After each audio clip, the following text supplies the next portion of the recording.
অভ্যুত্থানের আজ এতদিন পরেও অভ্যুত্থানের কিন্তু সফলতা বা তার ধারে কাছে ছোঁয়া পর্যন্ত হয়নি।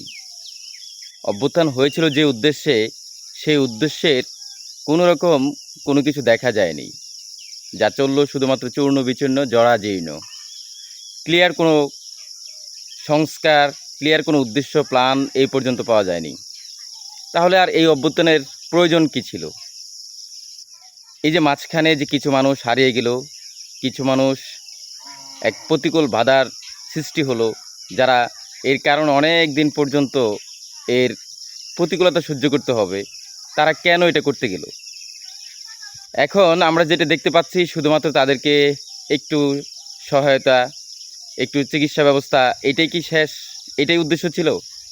এই অভ্যুত্থানের উদ্দেশ্য কি এটাই ছিল যে শুধুমাত্র যারা এখানে ক্ষতিগ্রস্ত হবে তাদেরকে সহযোগিতা করা এবং তার সাথে তাদেরকে একটু আর্থিক সহযোগিতা করা? এটা কি সম্ভব?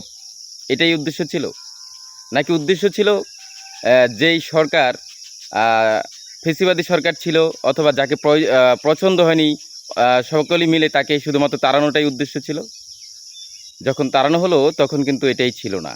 তখন উদ্দেশ্য ছিল যে এইটাকে শেষ করে আবার যেন নতুন কেউ এমন রূপে ফিরতে না পারে, তার ব্যবস্থা করা।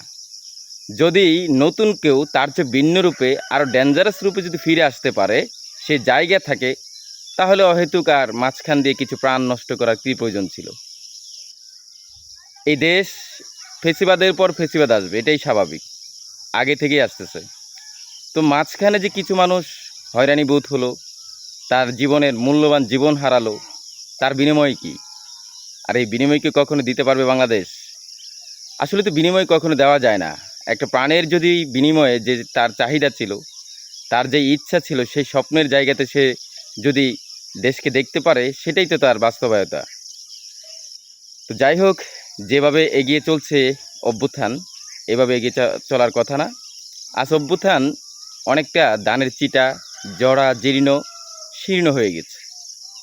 এর একমাত্র কারণ হচ্ছে রাজনীতিক ব্যক্তি স্বাধীনতা, ব্যক্তি স্বার্থ। যে যার মতো করে এখন স্বার্থ আদায় করার চেষ্টা করছে। যে দলটা পরিকল্পনা, যে দলটা স্বপ্ন দেখিয়েছিল, আজও সে রাজনীতিতেই ব্যস্ত। তারাও যে একেবারে ব্যক্তি স্বার্থের ঊর্ধ্বে, এরকম কিছু কিন্তু এখনও ক্লিয়ার কিছু পাওয়া যাচ্ছে না। সুতরাং সামনে যে কি হবে, অভ্যুত্থান যে ব্যর্থ এবং এই অভ্যুত্থানের বিনিময়ে কিছু প্রাণ গেল, আবারও নতুন মানুষ ওভাবেই ফিরে আসবে, যেইভাবে আপনারা তাদেরকে তাড়িয়েছিলেন, যেইভাবে যেই কারণে আপনি তাড়িয়েছিলেন, তার চেয়ে আরও দ্বিগুণ পরিমাণে আঘাত আসবে। প্রস্তুত থাকুন।